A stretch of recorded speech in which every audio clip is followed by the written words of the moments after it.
หลายล้านปีก่อนบรรพบุรุษของเราตัดสินใจลงมาจากต้นไม้เพื่อใช้ชีวิตอยู่บนพื้นดินเราเริ่มลุกขึ้นยืน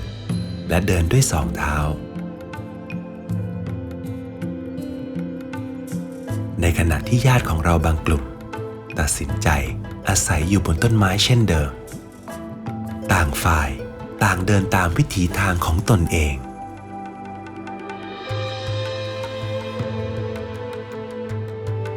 วิถีวานอน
เช้าวันนี้นักร้องประจำป่ายังคงทำหน้าที่ชะนีรูปร่างหน้าตาของมันคล้ายลิงแต่เราจำแนกมันเป็นสัตว์จำพวกเอฟหรือลิงไม่มีหางซึ่งเป็นญาติใกล้ชิดกับมนุษย์มากกว่าลิง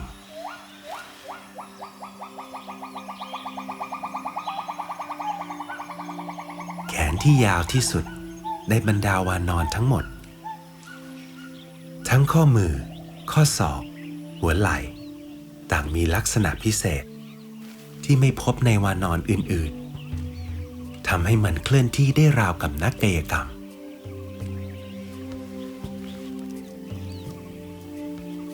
ชะนีกินผลไม้และใบไม้เป็นอาหารหลักตลอดชีวิตของมันไม่จำเป็นต้องลงมาสัมผัสพื้นดินเลย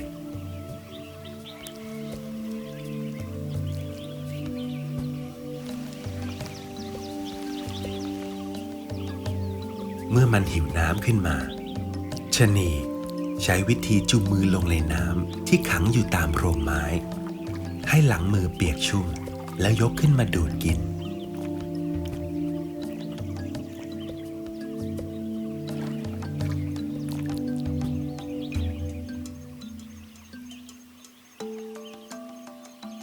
ถ้ามนุษย์วิวัฒนาการมาเป็นเจ้าแห่งการเดินสองขา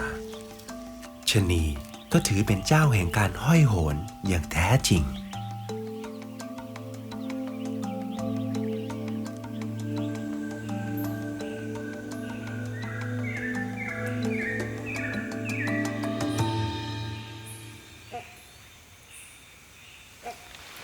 เมื่อไม้ใหญ่อย่างต้นไทรออกผล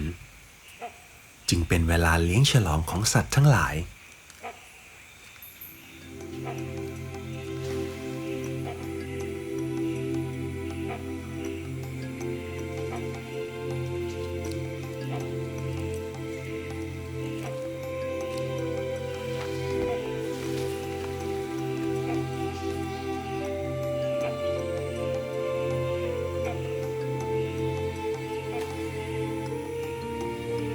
ลิงกังก็รวมอยู่ในนั้นด้วย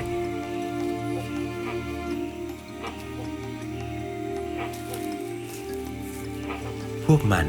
มักจะรวมตัวกันเป็นฝูงใหญ่กระจายกันออกหากินทั่วเรือนยอด นอกจากมันจะกินแค่อิ่มท้องในมื้อนี้สัตว์พวกลิงจะเก็บอาหารไว้ในกระพุ้งแก้มเมื่อได้นั่งสบายๆก็จะคายออกมากินอีกที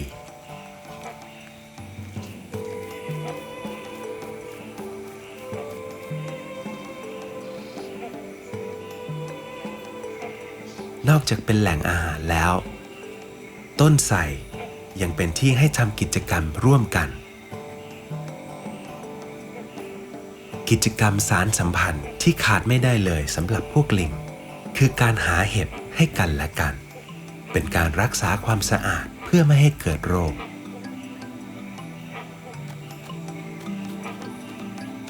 ในสังคมลิง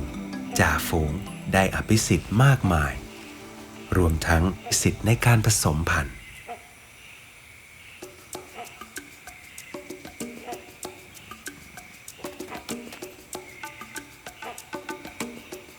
และบ่อยครั้งพฤติกรรมรักร่วมเพศในหมู่ลิงก็ถือเป็นเรื่องธรรมดา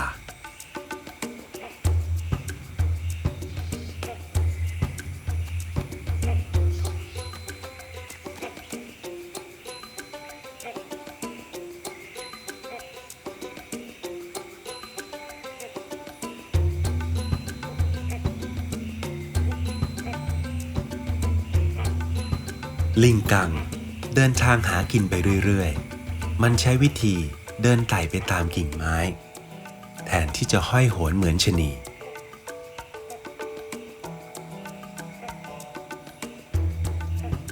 แต่เมื่อต้องข้ามไปอีกต้นหนึ่งทักษะของมันก็ไม่ด้อยไปกว่ากันเลย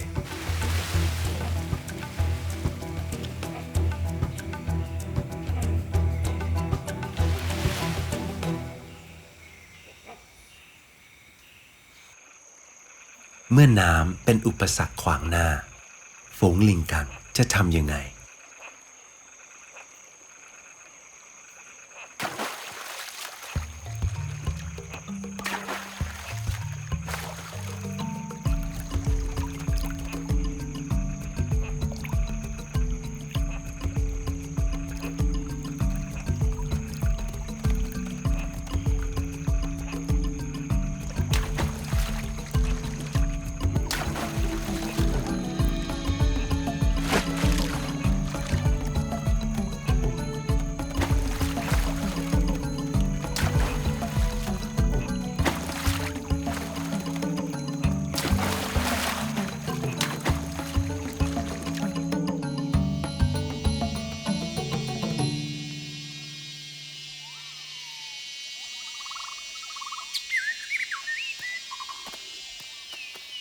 หลายคน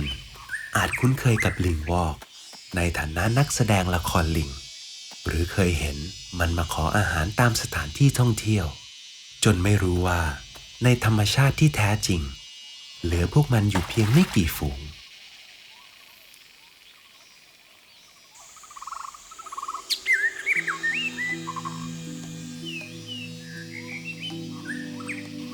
แม้ส่วนใหญ่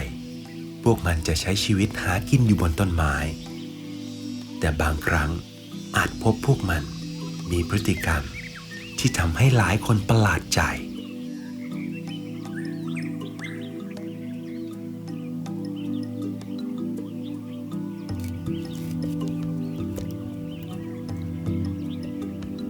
ลิงวอกมาที่แหล่งน้ำแห่งนี้เพื่อควานหาอะไรบางอย่าง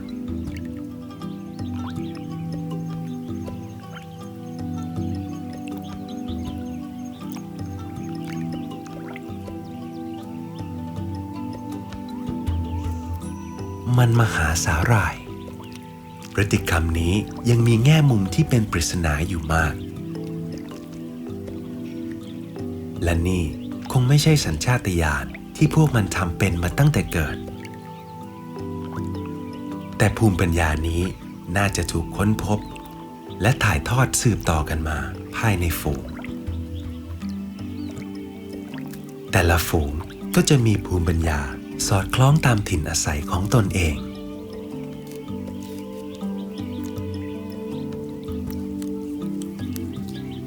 การถ่ายทอดภูมิปัญญา เป็นเอกลักษณ์อันโดดเด่นของสัตว์สังคมที่ฉลาดอย่างลิงรวมถึงมนุษย์เราด้วย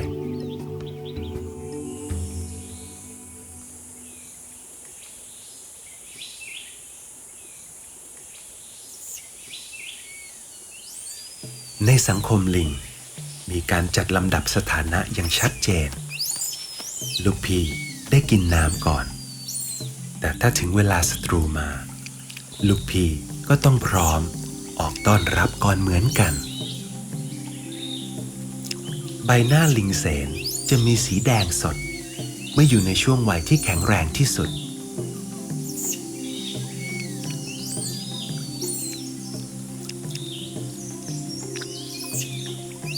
ส่วนลูกลิงที่เพิ่งเกิดทั้งหน้าและสีขนจะยังขาวเป็นที่โดดเด่นเห็นถนัดตา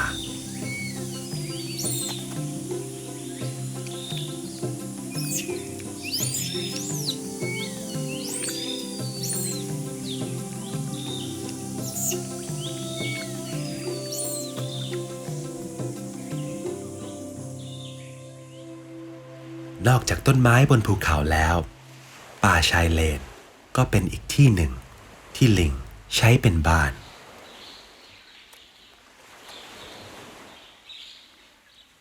ลิงแสมอยู่ที่นี่ถึงพื้นที่จะแตกต่างแต่ก็อุดมสมบูรณ์มีใบไม้ลูกไม้บนพื้นเองก็เต็มไปด้วยอาหารทะเลดูเหมือนจะเป็นสิ่งที่พวกมันโปรดปรานและหากินได้ไม่ยากแค่ต้องอาศัยความกล้า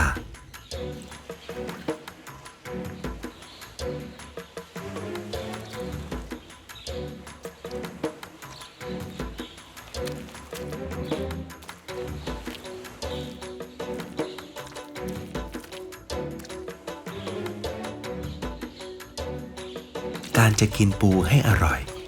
มันเรียนรู้ว่าต้องล้างโคลนออกเสียก่อน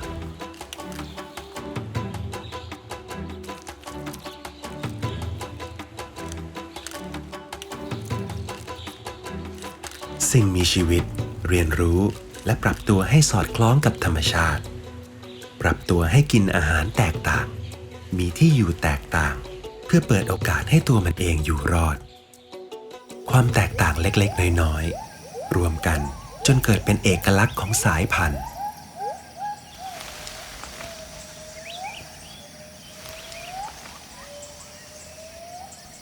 เสียงของชะนีเสียงที่บ่งบอกถึงความอุดมสมบูรณ์ของผืนป่าและถ้าลองฟังให้ดีจะพบข้อแตกต่างระหว่างเสียงของชะนีมือขาว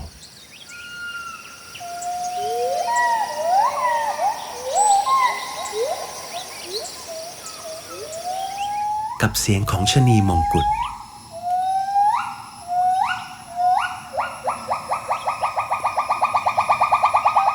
พวกมันใช้เสียงเพื่อประกาศอาณาเขตขับไล่ศัตรูเรียกหากันในครอบครัวและหาคู่ชะนีต่างจากลิงส่วนใหญ่ตรงที่พวกมันเป็นสัตว์ผัวเดียวเมียเดียวซึ่งเมื่อมันตกลงใจแล้วมันจะอยู่กินกับคู่ของมันไปตลอดชีวิต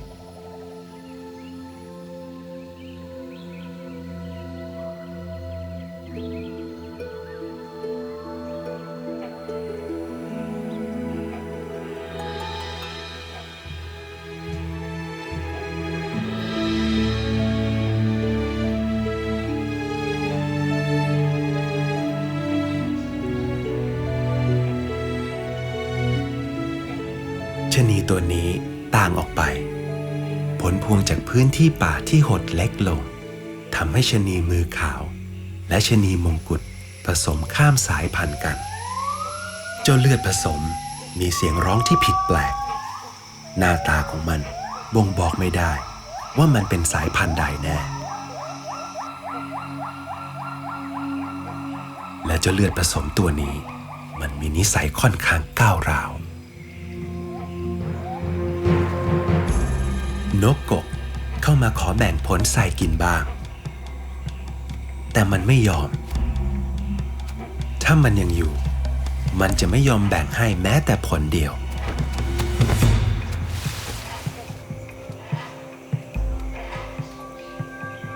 ความหอมหวานของผลไทรสุกยังดึงดูดให้ชะนีมือขาวอีกฝูงหนึ่งลักลอบเข้ามาตอนเหล่าเลือดผสมเผลอ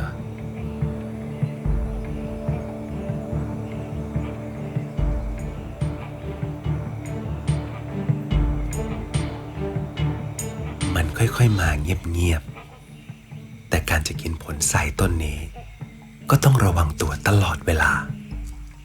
ระวังไม่ให้เจ้าบ้านขี้งกรู้ตัว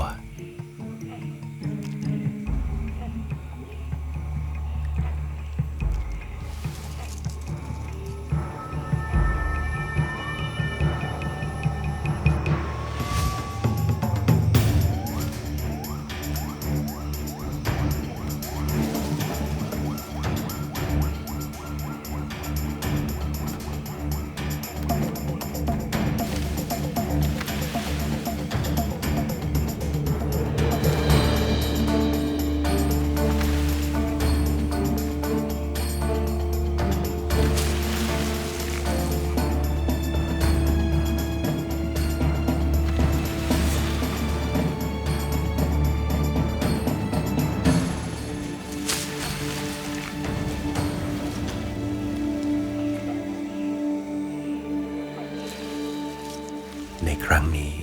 เจ้าเลือดผสมชนะ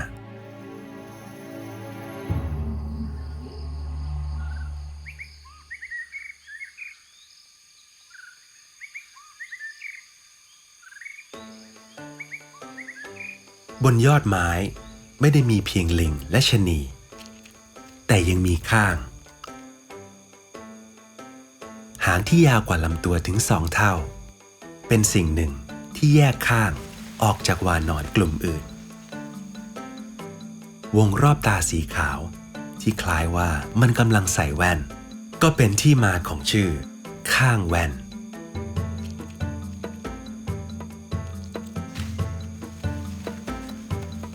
หางที่ยาวของมันช่วยสร้างสมดุลในการไต่ไปตามกิ่งไม้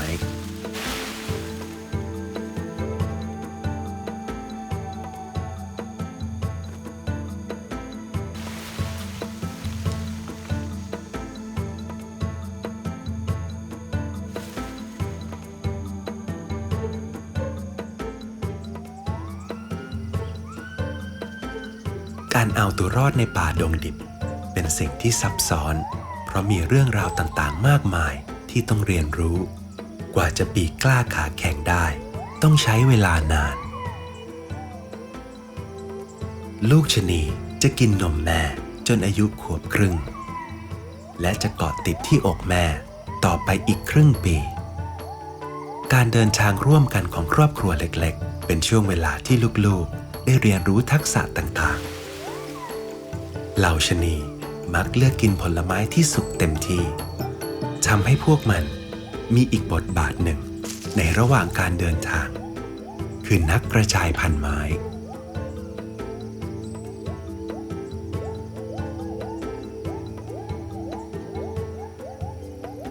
มันเดินทางร่วมกับพ่อแม่จนอายุ 8-9 ปีและจะค่อยๆออกไปสร้างครอบครัวของตัวเอง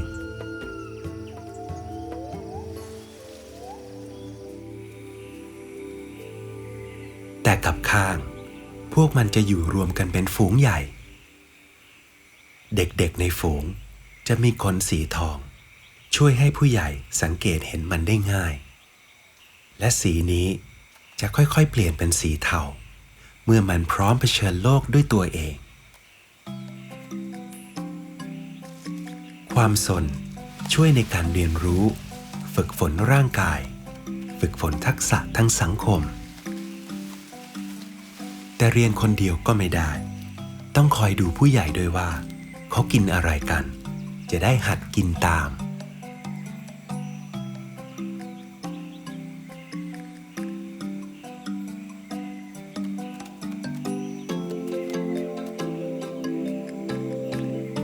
ลูกข้างตัวนี้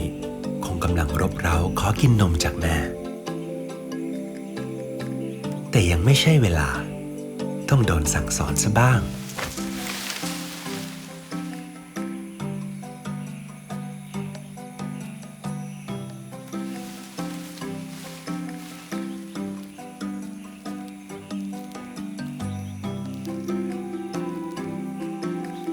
บทเรียนเมื่อสักครู่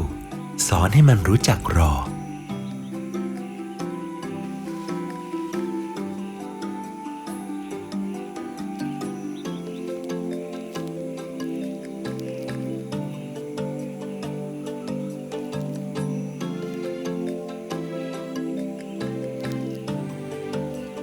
ในครอบครัวของข้างแว่น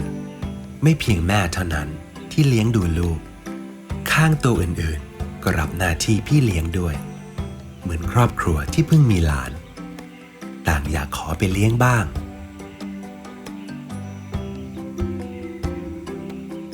แต่ด้วยความอ่อนประสบการณ์มันก็อาจพลั้งมือทำรุนแรงไปบ้าง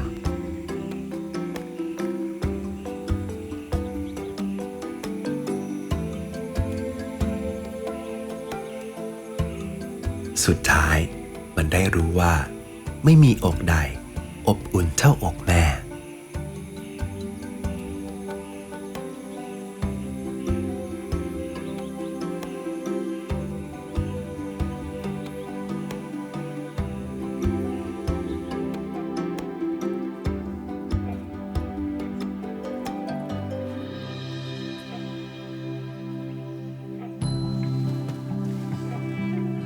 สายสัมพันธ์อันลึกซึ้งยาวนาน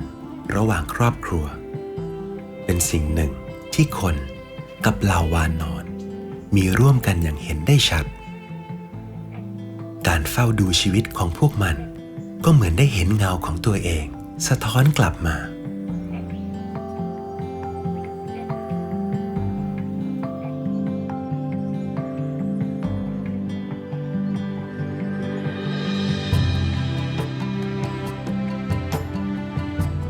สายพันธุ์เหล่านี้จะแยกกับคนมาเป็นเวลาหลายล้านปีและต่างฝ่ายต่างวิวัฒนาการไปตามเส้นทางของตัวเองแต่เราก็ยังนับเป็นญาติที่ใกล้ชิดที่สุดของกันและกัน